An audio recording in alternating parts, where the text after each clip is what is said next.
ఆంధ్రప్రదేశ్లో మంత్రుల సంఖ్య గరిష్టంగా 26కు మించరాదు. ఎందుకు? 2003లో 91వ రాజ్యాంగ సవరణ ద్వారా ఆర్టికల్ 164(1)ని చేర్చారు. దీని ప్రకారం ముఖ్యమంత్రి మరియు ఇతర మంత్రుల సంఖ్య మొత్తం ఆ రాష్ట్ర శాసనసభ సభ్యుల సంఖ్యలో 15% మించరాదు మరియు 12 మందికి తగ్గించరాదు.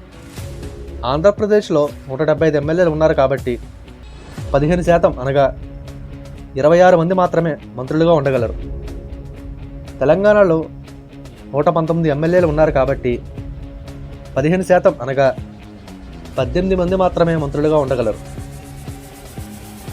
ఈ నిబంధన నేషనల్ క్యాపిటల్ టెరిటరీ ఆఫ్ ఢిల్లీలో 10%గా ఉంది.